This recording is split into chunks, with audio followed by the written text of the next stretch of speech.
નમસ્તે. પોલીસ એક લો enforcement agency.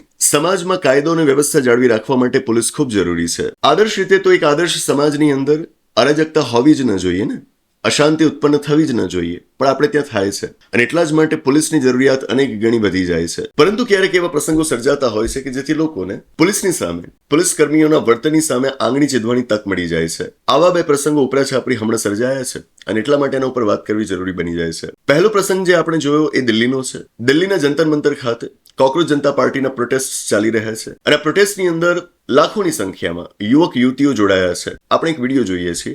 એક દિલ્હી પોલીસના અધિકારી એ આ પ્રોટેસ્ટની અંદર જોડાયેલ એક ફિમેલ સપોર્ટરને તમાચો મારી રહ્યા છે, થપ્પડ મારી રહ્યા છે. આનું રેકોર્ડિંગ થઈ રહ્યું છે પણ કદાચ એમને ખબર નથી. આજે દેશ આખાની અંદર એ વિડીયો વાયરલ થઈ ચૂક્યો છે અને પછી દિલ્હી પોલીસે એમની વિરુદ્ધ એક્શન લીધી. સસ્પેન્ડ તો નથી કર્યા પણ પ્રોટેસ્ટની સાઇટ ઉપર જ્યાં એમની ડ્યુટી હતી ત્યાંથી એમને હટાવી લેવામાં આવ્યા છે. પછી સર્જાયો બીજો પ્રસંગ.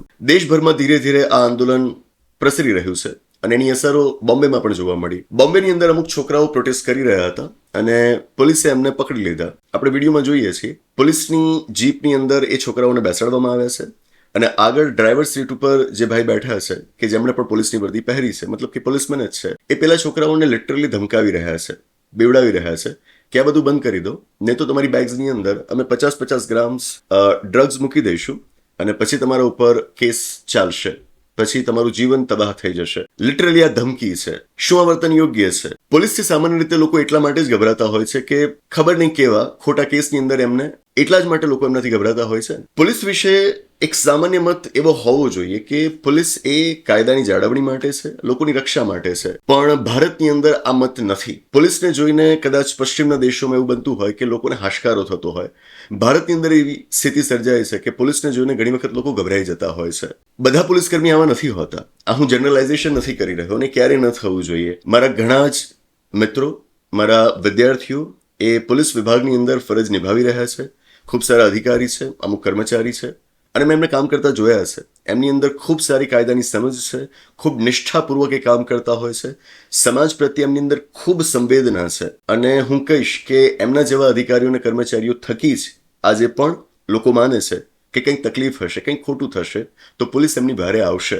પરંતુ અમુક ચુનિંદા વ્યક્તિઓ એવા હોય છે કે જેમના વર્તનના કારણે પોલીસની એક છાપ ખરાબ થાય છે, પોલીસની જે ઇમેજ લોકોના મગજમાં છે ખરડાય છે અને આવા પ્રસંગો જ્યારે સર્જાતા હોય ત્યારે એના ઉપર વાત કરવું એટલા માટે જરૂરી બની જાય છે. વર્દીની સાથે જવાબદારી આવે છે. આજે ઘણા વિદ્યાર્થીઓ જે પોલીસ વિભાગની નોકરીની તૈયારી માટે જોડાતા હોય ને, એમને બસ વર્દીનો એક ઠાઠ દેખાતો હોય છે. વર્દી એ સેવા માટે છે, લોકો માટે છે, તમે એમને રક્ષણ આપી શકો એ માટે છે.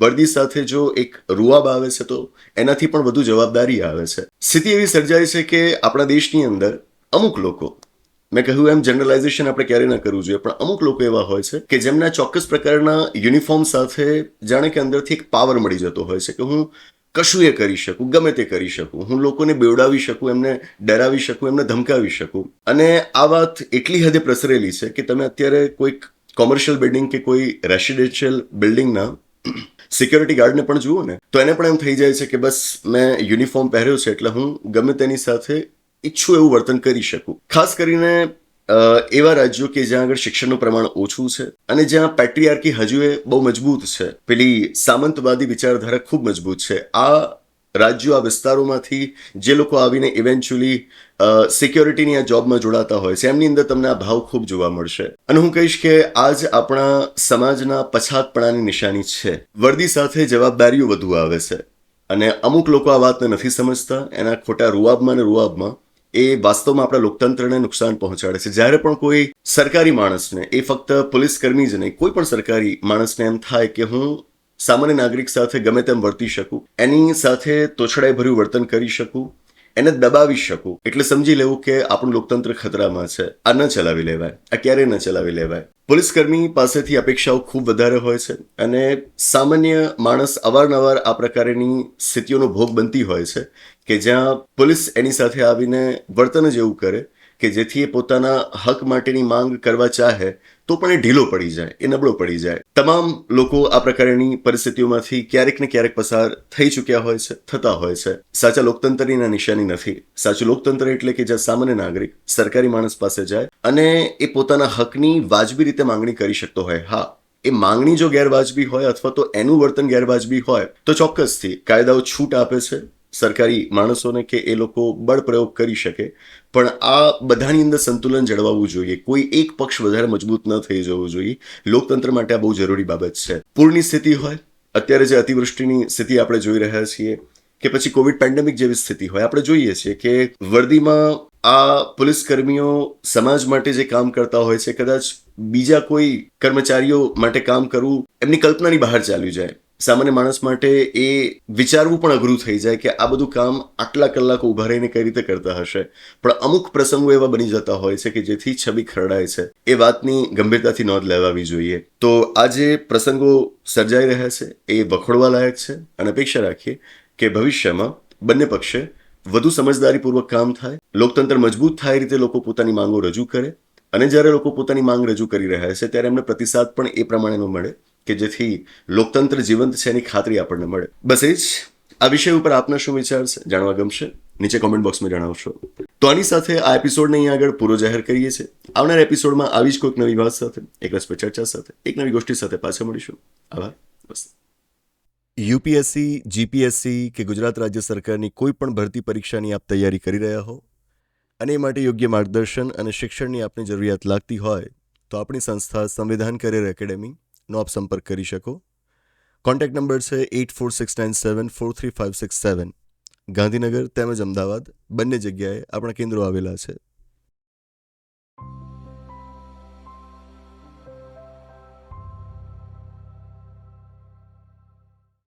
નમસ્તે. તમારો ધર્મ કયો, તમારી જાતિ કઈ, તમે પુરુષ છો કે મહિલા કે પછી બીજું કંઈક, એનાથી આને કોઈ ફરક નથી પડતો. આ એટલે કોણ? આપણું બંધારણ, ભારતનું બંધારણ. આ બંધારણ તમને એક જ ઓળખ આપવા ઈચ્છે છે અને ઓળખ છે ભારતના નાગરિક હોવાની ઓળખ. તો શું તમારે આ બંધારણ વિશે જાણવું ન જોઈએ? છેલ્લા 17 થી 18 વર્ષમાં ભારતના બંધારણને હું જેટલું સમજ્યો એનો નિચોડ મેં આપણા બંધારણના પુસ્તકમાં આપવાનો પ્રયત્ન કર્યો, અને હવે બંધારણ વિશેની મારી અગત્યની નોંધ ભેગી કરીને અમે એક નવું પુસ્તક પ્રકાશિત કર્યું છે. ભારતનું બંધારણ એક રાષ્ટ્રની સંહિતા, ડોક્ટર વિકલ કોટવાલ્સ નોટ્સ. અમે એક સપનું જોયું છે કે ગુજરાતી ભાષા જાણતી દરેક વ્યક્તિના હાથમાં પુસ્તક હોય. પુસ્તકની સાઇઝ જ એવી રાખી છે કે તમે એને હંમેશા પોતાની પાસે રાખી શકો. જેણે બંધારણ ક્યારેય નથી વાંચ્યું, બંધારણ વિશે કશું જ નથી જાણ્યું, એ આ પુસ્તકની મદદથી પોતાની બંધારણ યાત્રા આરંભી શકશે. અને સાથે એ કે જેમણે બંધારણને સમજ્યું છે પણ હવે તેઓ એનું સમયે સમયે પુનરાવર્તન કરવા માંગે છે, એમ બંનેની જરૂરિયાત સંતોષી શકે એમ આ પુસ્તક અમે બનાવ્યું છે. મારા દીકરાઓના નાના નાના હાથમાં બંધારણનું એક નાનકડું પુસ્તક મૂકવાની મારી ઈચ્છા હતી અને ત્યાંથી જ આ પુસ્તકનો વિચાર જન્મ લે છે. અને હવે ઈચ્છા છે કે ગુજરાતના દરેક બાળકના હાથમાં આ પુસ્તક હોય. બાળકો અને વડીલો એમ બધા જ આ પુસ્તક વસાવે અને બંધારણને પ્રસરાવે એવી અપેક્ષા. પુસ્તક ખરીદવું ખૂબ સરળ છે. આપણી મોબાઈલ એપ્લિકેશન કે જેનું નામ છે વિકલ કોટવાલ મોબાઈલ એપ્લિકેશન, એના સ્ટોરમાંથી તમે આ પુસ્તક ખરીદી શકશો અને સૌથી ઓછી કિંમતે અને ઘરે બેઠા તમે આ પુસ્તક મંગાવી શકશો. વધુ વિગત માટે આપણી ઓફિસનો આપ સંપર્ક કરી શકો.